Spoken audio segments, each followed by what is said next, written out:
Hello, I'm Larry Stevens, President of the Hatfield Museum and History Society. Thank you for watching the Society's March 2025 Community Program Presentation, which is the 2025 edition of This and That, an eclectic look at Hatfield history. Like all of the other This and That programs presented over the years, I'll be presenting just a bit of history about a number of different topics. And like the other This and That programs, there are a good number of photos that you've probably never seen before because they have never been used in any other programs. And we're going to start off the program taking a look at some history in the village of Line Lexington, beginning with the Line Lexington Schoolhouse. The two-story Line Lexington Schoolhouse was built in 1864 on the Bethlehem Pike, just south of Line Lexington Road. Here's a nice aerial photo of Line Lexington from around 1950.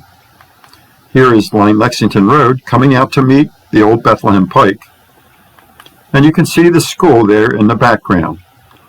The schoolhouse was located about where Kearney Plumbing and Heating is now. The plan for the building was for it to be an academy school, that is, a state-funded school, totally independent from local authorities, and with more freedom to adapt their curriculum, hours, and term dates than other schools. As you can see, the date stone on the front of the building refers to it as the Line Lexington Seminary. Some schools began to use the word seminary to replace the word academy around this time to imply a certain seriousness in the school's primary task of professional preparation. But it seems that plans for an academy school never got any further than the construction of the building, as no such school was ever kept there. Then, in 1872, the Line Lexington Independent School District was created, and they bought the seminary building for their school. All of the children from Line Lexington Village attended this school. Because of the village's unique location, children from Hatfield Township, Montgomery County, and Hilltown and New Britain Townships in Bucks County all attended this school. This photo is from an April 1941 article reporting that a small country school at Line Lexington had proved its progressiveness by installing modern indirect lighting system. 6 indirect lighting fixtures, each equipped with a 300-watt lamp, were installed on the ceiling, replacing 4 kitchen-type lighting fixtures. The school's teacher excitedly reported that, with the new lighting, pupils who sat in the back of the room no longer needed to come forward to copy something from the blackboard, and that even those who wore glasses could now see the blackboard from the back of the room. Eventually, the Line Lexington School became a member of the Lansdale Jointure.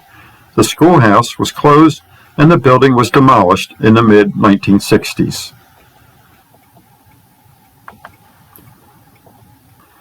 Back to our 1950s aerial of Line Lexington Village, these 2 buildings here were located on Bethlehem Pike, where Zoto's Diner is now, on the very edge of Hatfield Township. This is the oldest photo from the late 1800s that we have showing those 2 buildings. This view is looking down Hilltown Pike towards Bethlehem Pike. Here's the same 2 buildings a few years later in 1919.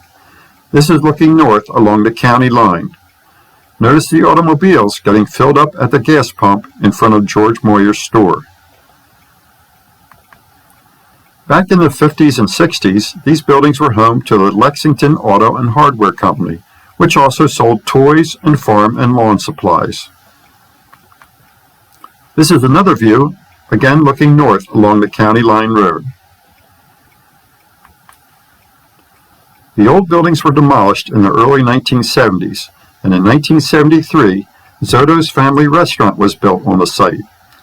Interestingly, the diner was actually built in New Jersey and then transported to Hatfield by truck in 6 pieces. In the late 1980s, a dining room and banquet room were added to the diner. And now, after 52 years, it sounds like Zoto's too will soon pass into history, as there are plans for it to be sold, demolished, and a new Sheetz convenience store built on the site. Here's another view of Line Lexington, and before we leave the village, I'm going to break protocol and jump across County Line Road outside of Hatfield to briefly mention the diner that was once located on the corner of Bethlehem and Hilltown Pikes. It was the Lexington Diner and Restaurant, and I only mention it because it seems to have been quite a popular place to go in days gone by, and I thought that some of you area long-timers might enjoy remembering it. The Line Lexington area, like the rest of Hatfield, has certainly seen many changes in the past 77 years. Again, this is what the area looked like in 1950, and a more recent view of the same area. Back before electricity, the icebox, which was invented in the early 1800s, was a great home improvement, making it possible for housewives to keep food cold in their kitchens. Iceboxes were insulated wooden boxes lined with tin or zinc and would use blocks of ice to keep the food cool. So where do the large blocks of ice for the icebox come from? Usually from your local iceman. Here in Hatfield, that may have been Dillman Culp. Mr. Culp was an early Hatfield entrepreneur who seemed to have his fingers in everything. He started Hatfield's first local newspaper when he was only 16 years old, and then went on to operate a printing business, a restaurant, a grocery, a coal, grain, and hay business, a moving and hauling business, and an ice business. This is Culp's building on South Main Street, and it still stands there today, right next to Gottschall's Auto Service Garage. It's not certain exactly when Culp started his ice business, but it was definitely started by 1894, when this Hatfield Invincible newspaper article reported that Culp's men were busy working to fill Baker Frank Zepp's ice house. The Culp family owned quite a large parcel of land in Hatfield in the late 1800s that ran from Main Street to Maple Avenue and from Lincoln Avenue to Chestnut Street. Another building that Culp owned was located on East Lincoln Avenue, the building that is now home to Poppy's Tavern, where he operated a grocery store. Behind the building, Culp created a large pond from which he harvested ice for his ice business. The pond was filled by a natural ground spring, which, before the days of pollution control and stream water quality monitoring, was the preferred ice source, especially when used to cool off your summertime drink.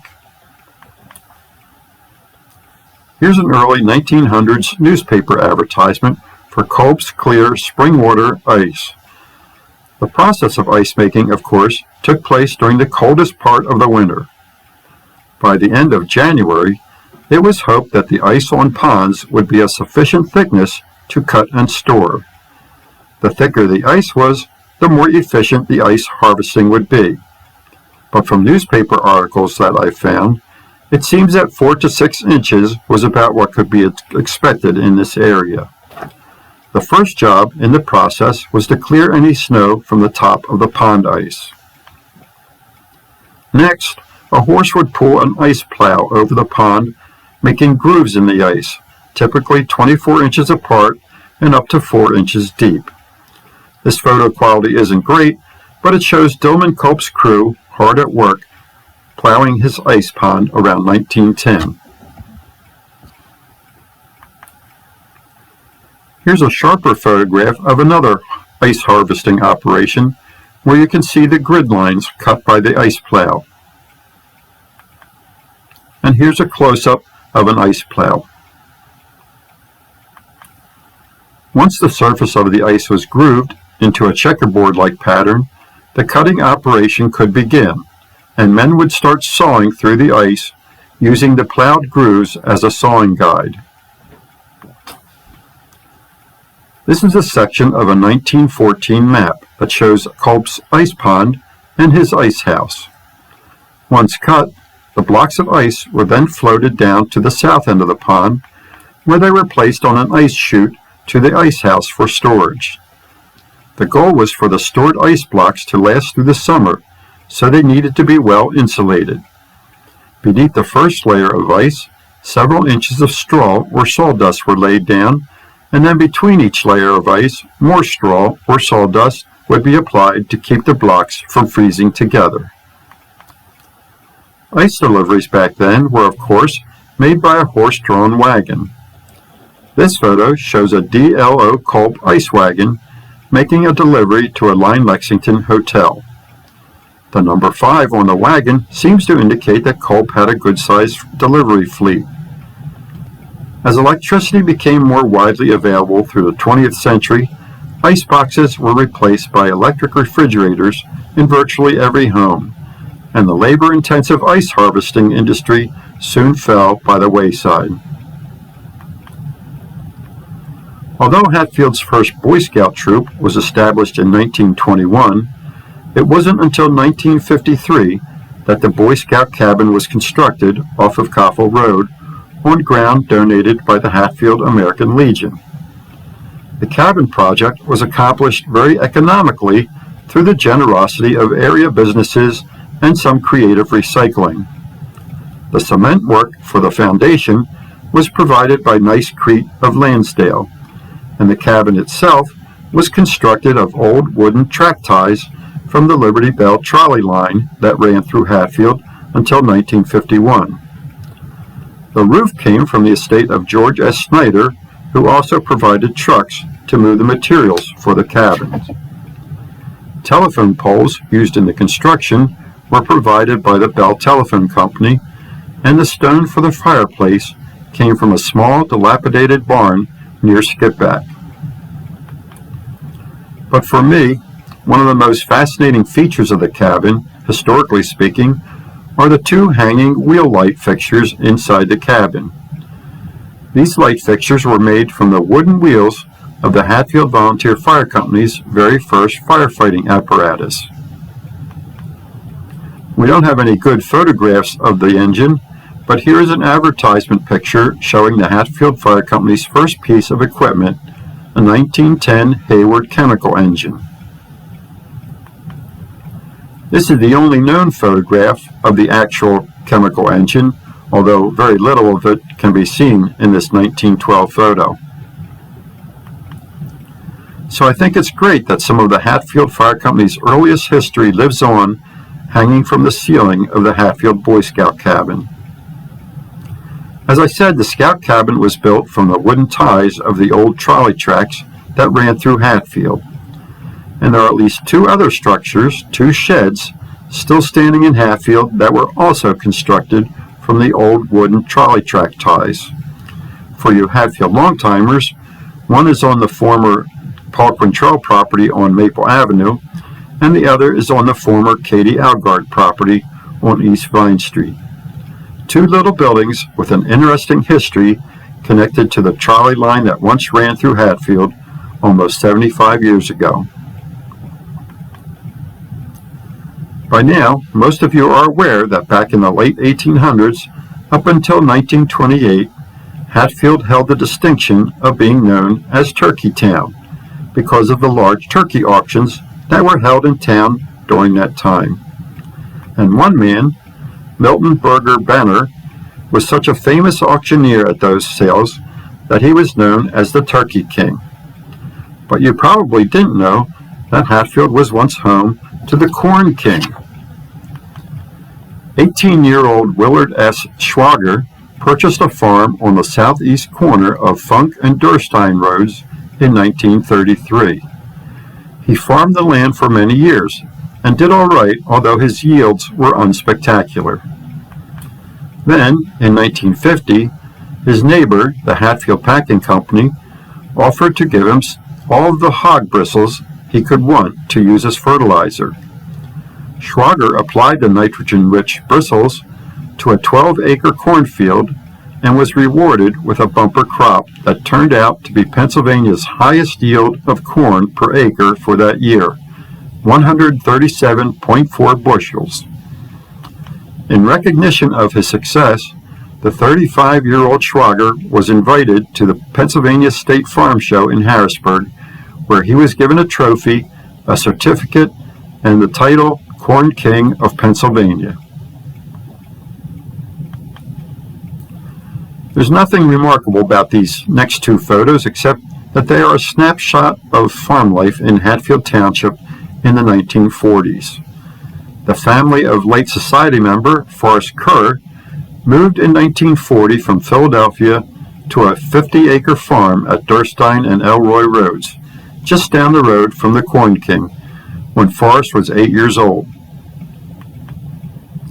And a photo of the Kerr farm barn.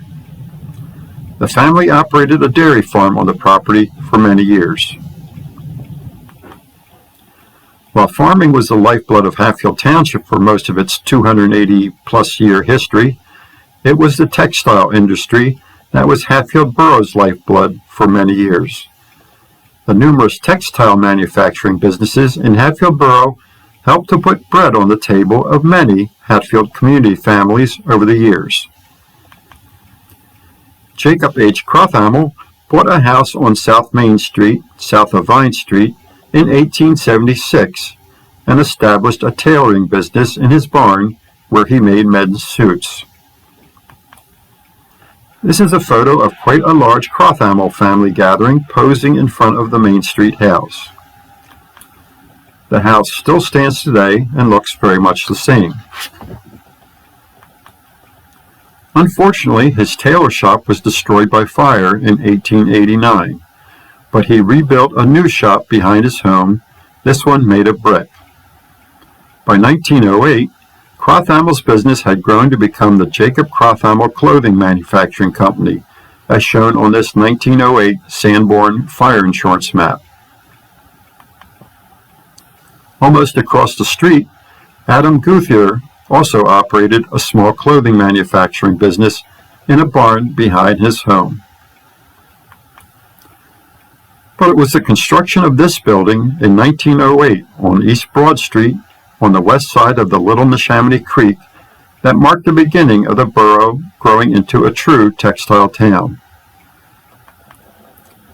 The Excelsior Underwear Company began operations in this building in October 1908. The creek isn't shown on this map, so I'll put it in there. Notice that the twin building on the other side of the creek hasn't been built yet. About a year later, a second factory, a twin to the first building, was constructed on the east side of the creek. This building became the home of the Townsend Textile Manufacturing Company, which manufactured all types of edging and lace for underwear. This photo, taken soon after the factory opened in 1910, shows employees of the Townsend Textile Manufacturing Company, also known as the Hatfield Lace Mill, posing in front of the looms. And notice the fire bucket hanging from the ceiling in the center of the photo. Unfortunately, in September 1910, after only 2 years in operation in Hatfield, the Excelsior Underwear Company moved their offices, as well as some of their machinery, out of Hatfield to Philadelphia because, quote, not enough hands could be secured to profitably run the plant, end quote. It wasn't long, though, before the 3-story building had new tenants. In 1913, Hatfield's Chester Knipe started the Hatfield Hosiery Mills, producing men's and ladies' hosiery. Here's a 1914 map showing the twin textile buildings on East Broad Street. We can see that Chester Knipe's Hatfield Hosiery Mills occupied the first and third floors of the building, while another new business, the Myers and Obermeyer Company Pants Factory, was in operation on the second floor. Back down on South Main Street, around 1917, Jacob H. Crothamel had sold his business to his son, Jacob K. Crothamel. The business was now manufacturing men's pants instead of suits. Then on the night of June 5, 1921, a major fire broke out at the factory, completely destroying the building. Crothamel quickly went to work rebuilding a new factory, this one closer to Vine Street. The new factory opened on November 15, 1921, just 5 months after the fire. Now, although this map shows the factory as the Rose Brothers Pants Factory, this name must have been short-lived because every other reference I have found calls the business the Regent Pants Factory. Carthamel sold the business in 1930 when he retired, and the business continued to operate until 1954 when it was closed. The Myers and Obermeyer Company Pants Factory, which opened in the textile building on East Broad Street around 1913, moved into their own new factory building on East Lincoln Avenue in 1918. The business operated until the late 1920s when it closed for a few years and then was reestablished in 1932 as the Hatfield Clothing Company. In 1915, Tauble Brothers Hosiery Mill had taken over the entire Hatfield Hosiery Mill building, and by 1922, the year of this map, the textile industry in Hatfield Borough was booming. Both the Tauble and Townsend factories had greatly expanded their facilities to accommodate the business growth since 1914. Just to refresh your memories, this is what the factories looked like in 1914. This is an advertisement for Tauble Brothers Dick and Dot Hosiery for children from around 1920. For some unknown reason, the Tauble Brothers Hosiery Mill apparently closed towards the end of 1923, and the factory soon became home of the R.L. Kaler Company. The Kaler Towel Mill, founded by Robert L. Kaler in 1922, was by 1925 outgrowing its Philadelphia factory. It was suggested to Kaler that he look for a factory in the Souderton-Hatfield area because the Mennonite workers in that area were known to be good factory workers. Kaler soon learned of and purchased the former Tauble Brothers Hosiery Mill buildings in Hatfield Borough. He quickly learned the Pennsylvania Dutch language so that he could better communicate with the laborers of the Hatfield area. The towel business slacked off after the companies moved to Hatfield, so production was switched over to the manufacturing of washcloths, baby bibs, and potholders. The R.L. Kaler Company business continued to flourish to the point that they had 107 looms operating. In 1933, across the creek, the Hanson Textile Company purchased the Townsend Lace Manufacturing Company. The Hanson Company continued the manufacture of lace products up until the war, when production efforts were turned to the manufacturing of camouflage nets. Another hosiery business, the Versatile Hosiery Company, began operations on West Vine Street around 1940. By January 1943, the business had become the Select Hosiery Mills, who manufactured Sapphire brand stockings. The business continued in Hatfield until 1956, when Brooks Instruments purchased the building. Following the death of Robert Kaler in 1954, the R.L. Kaler Company was acquired by Hanson Textile Company across the creek, and soon a covered two-story bridge was constructed connecting the two buildings. In later years, Hanson's transitioned from lace products to specializing in the manufacture of knitted cotton dishcloths, kitchen towels, and potholders. This is a display of some of those products. Here is a packaging label from a Hanson Textile Company product, and I believe that these models were all employees of the company, except for the child, of course. From left to right are Lydia Schwartz, Henry Summers, Arlene Wappold, who was the secretary for the business, and an unknown child. Hanson Textiles continued operations until January of 1988, when the business was sold and its operations were relocated to North Carolina. The Hanson building is now home to several different businesses. This photo from 1942 shows some of the employees of the Hatfield Clothing Company on East Lincoln Avenue.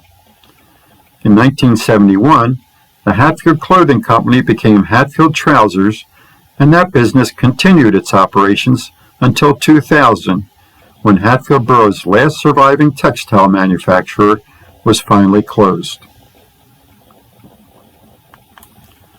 Moving on, this newspaper photo from January 14, 1963, shows Lansdale Police Sergeant Earl Berge lifting prints from a smashed vending machine at the Speed Wash Laundromat on West Broad Street, while Hatfield Borough Police Chief Herb Kreider looks on.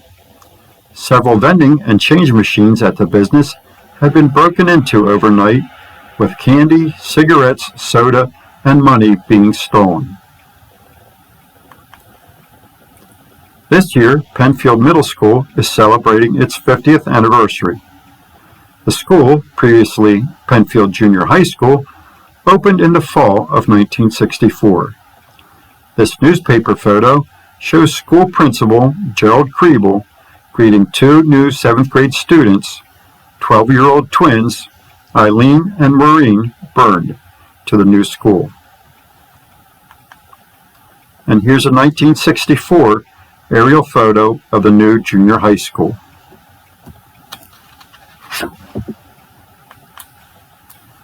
You may have seen this photo before from around 1920, I believe. It shows a group of girls sledding on a snow-covered West Broad Street in front of the original church building where Bethany Bible Fellowship is now. This photo from the blizzard of 1978 is a recent addition to our museum collection. It was taken from almost the same spot, and you can again see the original church building. The blizzard of 1978, which dumped about 20 inches of snow on the area in late January, was one of the most severe winter storms in U.S. history. For the first time in many years, motorcycle racing returned to the Hatfield Speedway on May 29, 1966. Prior to that, the last full motorcycle program was held 15 years earlier in 1951. Hatfield's half-mile oval was, at one time, considered the fastest track in the country. There were more one-half-mile track records set at Hatfield than at any other track of the same size. Moving to the village of Calmer in Hatfield Township, this building, that was located on Bethlehem Pike across from Yum Yum Donuts, apparently had its start as an Atlantic gasoline station, perhaps in the 1930s. In 1941, Paul B. Moser and Willard Spaniger took over the station as partners. In 1944, Calmer Auto Service was established, and later, Moser's son, Paul F. Mose Moser, joined the business.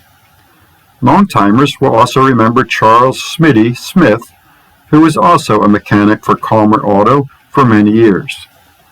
The business continued until 2003, the year this photo was taken, when the property was purchased by a developer and the building was soon razed. The new Grandview Health Orthopedics building is now on this property. Across the Bethlehem Pike, where Yum Yum is now, was Russ Bart's Golf Service Station. Another photo of the station with a mechanic at work on a tire. These aren't great quality snapshots, but they do capture a small part of Hatfield's past. This photo from March 1956 shows Calmer fireman Dick Clayton left and his brother Jack Clayton pumping gas at Russ Bart's Golf Station as part of a fundraiser for their fire company. In 1914, after a number of accidents at the busy Main Street Railroad crossing, the railroad agreed to supply a guard for the crossing, and 2 years later also stationed a watchman at the Union Street crossing. These watchmen would wait in little shacks, officially called watchman boxes, from 6 a.m. to 6 p.m., and stop traffic with a portable stop sign whenever a train approached the crossing. This is Harvey Wimmer manning his Union Street post in the early 1950s. The boy looking out from behind the door is Harry Wimmer. The watchmen were also responsible for inspecting the passing trains for any obvious defects and for reporting engineers who failed to properly sound the whistle or ring the bell at the crossing. It was also their job to keep the crossing clear of snow or other debris that might interfere with safe operation. In this photo from around 1946, a crossing watchman keeps an eye on a northbound steam engine as it goes through the Union Street crossing. The watchmen were kept cozy in the winter with a coal potbelly stove and apparently could relax in the summer sun in a rocking chair outside the shack. The crossing guards continued to protect the Main Street and Union Street crossings until August 1956, when the railroad installed automatic gates at these crossings. This newspaper photo shows Main Street crossing guard Samuel Galletta standing in front of one of the new automatic gates that put him out of a job.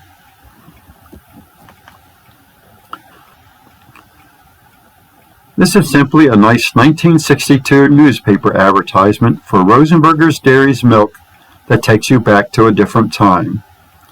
By the way, 2025 is the 100th anniversary of the founding of Rosenberger's Dairies in Hatfield, and I'm planning to do a program on the dairy later this year, so you can look forward to that. Next is the tale of how a Hatfield farmer and a Hatfield blacksmith missed out on the opportunity to cash in on $1 million idea.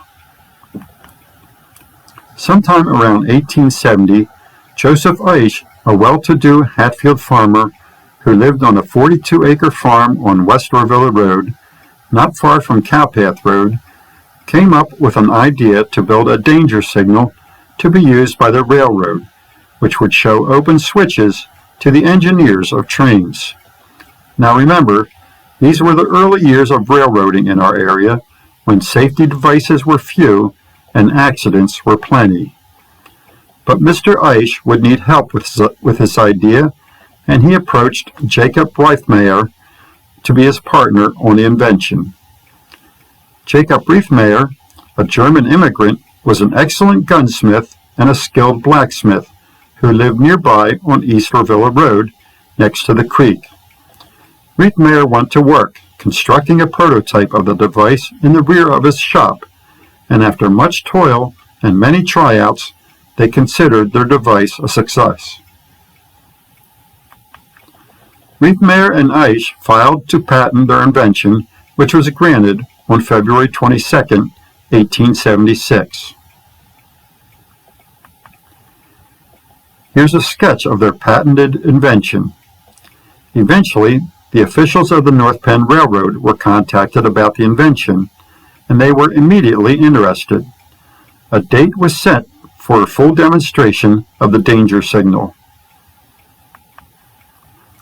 The device was constructed between the Vine Street and Main Street railroad crossings for the demonstration, and attached to the switch at the mill located just north of Main Street. When the railroad officials saw the device demonstrated, they were satisfied with it and later decided to purchase the invention, offering $75,000 for the idea, which is about $1,850,000 in today's money. Riefmeyer wanted to accept the offer, but Eiche, who held the controlling interest in the invention, wanted to hold out for $100,000, or about $2,475,000 in today's money. They would probably have received this larger amount, but unfortunately, in 1879, the North Penn Railroad was absorbed by the Philadelphia and Reading Company, and the new railroad owners announced that they were no longer interested in Eiche's signal device. So the farmer's $1 million idea was dead. Sometime later, danger signals somewhat similar to Eiche's invention were installed by the Philadelphia and Reading Company. Imagine that. Hatfield is home to a number of other early inventors with patents issued in their names. One notable inventor was Jesse B. Aiken, who lived with his wife Eleanor on a Hatfield Township farm. Mr. Aiken holds a place in music history in that, in 1846, he invented the 7-character notes, or scale, in music. A year later, in 1847, Jesse Aiken was the first to successfully produce a songbook, The Christian Minstrel, utilizing his new 7-shape note system. According to Alabach's 1944 History of Hatfield, even though Jesse Aiken was issued a patent for his music note invention, he died in 1883 at the age of 57, quite a poor man. No tombstone even marked his grave for many years, until this tombstone was added sometimes later. Isaac Culp had a rather large business dealing in flour, feed, coal, and hay. Mr. Culp eventually discontinued the feed and coal aspect of his business to specialize in hay and hay baling. In fact, in 1878, he obtained a patent for his technique of inserting a board into the hay baling press in order to make 2 half bales rather than a whole one. Despite receiving the patent, his technique was apparently copied quite freely, and Mr. Culp spent a lot of his time in court litigation trying to get royalties from his invention, but apparently to no avail. You saw this photo a bit earlier. It was taken in 1912 and shows the Hatfield Fire Company preparing to participate in a parade at Lansdale. And that's Jonas Moyer there, and this is the only known photograph of him. Jonas Moyer was a very active member of the Hatfield Borough community in the town's early years. He was a founding member of the fire company back in 1910 and was elected the first president of the fire company, serving in that capacity for the next 17 years. He was a man of many interests, including teaching, printing, the newspaper business, roofing, and fencing. Around 1905, he started a foundry and fence company business on Cherry Street in Hatfield Borough. Jonas Moyer also enjoyed inventing. In fact, he held patents for at least 2 of his inventions. In 1896, he received a patent for his wire fence stay design, seen here, and in 1898, he received a patent related to improvements for the roofing industry. Hatfield inventor Thomas Rohr was issued a patent in 1941 for a toy highway. His partners in the patent were Lansdale's Harry I. Culp and Horace H. Smith of Pennsburg. Mr. Smith and Mr. Culp may have been financial backers of the invention. The patent was for the design of various pieces of interconnecting road sections as well as a bridge.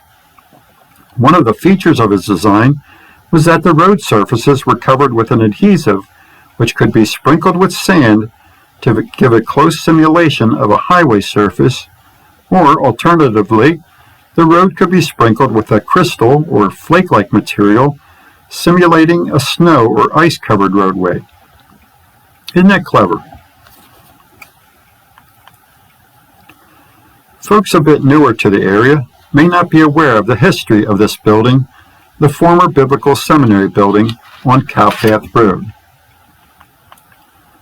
The building was constructed in 1921 as the Hatfield Joint Consolidated School, a 12-grade school for all of the children of both Hatfield Township and Hatfield Borough. It continued as a 12-grade school until 1955, when high school students joined North Wales and Lansdale High School students to form the North Penn High School. 892 students graduated from Hatfield High School between 1924 and 1955, and now, 70 years later, almost 150 of them stay connected to each other through an alumni newspaper, the Grad Gazette. The Hatfield School continued as an elementary school, and in 1958 was named E.B. Laudenschlager School, or EBL for short, in honor of Elmer B. Laudenschlager, who served as supervising principal of the school for 29 years. The building served as an elementary school until 1970, when it was replaced by a new Hatfield Elementary School building not far away on Fairgrounds Road. The old school building was soon purchased and became the Biblical School of Theology, later renamed Biblical Theological Seminary. This photo is from a community Christmas tree lighting event held by the school around 1975. The seminary moved in 2019 to Philadelphia. The building was put up for sale and now sits vacant. But a developer has plans to renovate the school into senior housing units, so that is good news for the old building. Many people still have quite an affection for the old school building, with many fond memories of their time spent in school there. In September 2016, I was able to arrange a tour of the old school for a small select group of former students, and then another tour in April 2017 that was open to the public, which had about 70 people in attendance. This photo shows the group that attended the 2017 tour assembled in the school auditorium. Now, some of you may recall that I made an attempt to schedule another public tour in 2023, which unfortunately had to be canceled. But back in December, I was invited to take one last tour of the vacant building before remediation work was to begin on it in order to photo document the interior. And I want to thank Society member Rich Gerard for joining me to take the photographs. I posted some of these photos on Facebook back in early February, but realizing that not everyone is on Facebook, I thought I would include them in this presentation. This first photo shows what the inside front entrance of the school looks like. The front entrance to the school was used by students who rode the buses. Here's students ready to board the buses for their trip home in 1927. Here's students entering the school's front door and climbing the steps to the first floor, ready to begin their day of education. This front entrance has now been sealed up, and these steps are no longer visible. The stairwell has been leveled and covered with a floor to make a small room. So through this doorway would be the steps down to the front door.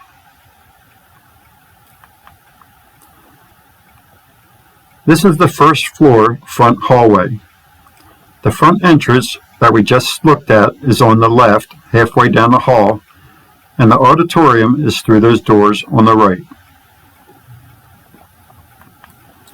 This, of course, is the school auditorium. Here is how it looked in the early 1950s. The auditorium was originally a two-story room with a balcony. The second level of the auditorium was later floored over to create much needed space on the second floor. Here's a nice picture of the auditorium when it was in use by the seminary. This is looking towards the rear of the auditorium. Here's one of the classrooms. And another classroom. This one still has the blackboard. This may be that same classroom. It was taken in the early years of the seminary, the early 1970s, I believe. This is one of the two stairways leading up to the second floor and down to the basement floor. We're going to go down. This is a picture taken from the bottom of the stairwell looking up.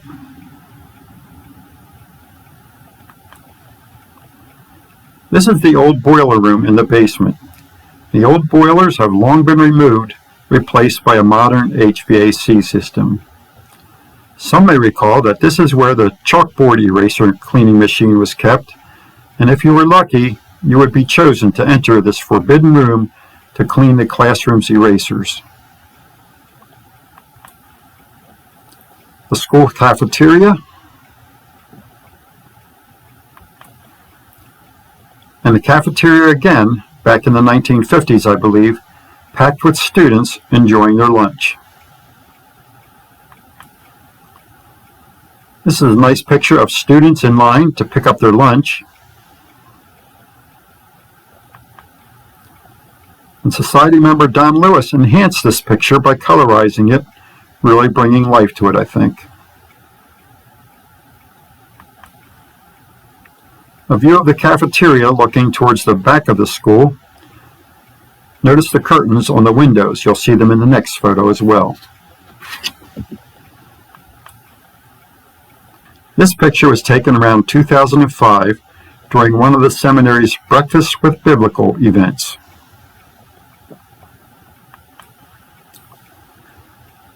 This is a new lecture classroom that the school had built in the basement. It is actually constructed in space that was part of the former gymnasium. It might be hard to tell, but the room is multi-leveled. Each of the tables are on a different level leading down to the main speaker's floor. This is one of the most unchanged rooms in the building, the old boys' shower room, with the shower heads and controls still on the wall. This is the boys' stairs down to the gymnasium. The gym was built below the basement level, which led to a lot of water issues through the years, I understand. We weren't permitted to go down the steps, unfortunately.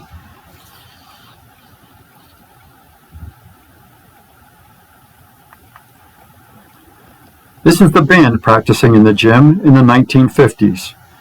The stairway at the top center is the one in the previous photo.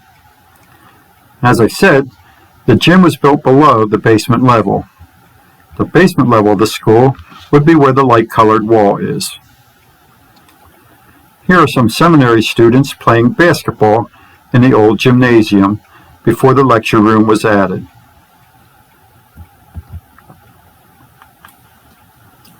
Although remediation work on the old school building is expected to begin soon, actual renovation of the building into senior living units is still a good number of years away.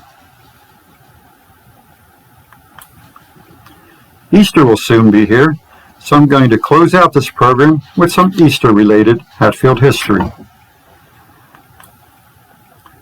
Back in the late 1950s and early 60s, Easter meant that it was time for the free Easter chick giveaway at Snyder's hardware store on Market Street. It looks like 1957 was the first year of the Snyder's Big Easter Chick giveaway, and every person attending could walk away with 15 free chicks. In addition, children could enter a drawing to win one of 50 baby rabbits that were given away. In 1958, Snyder's advertised they would give away 10,000 free baby chicks, with a limit of 20 per person.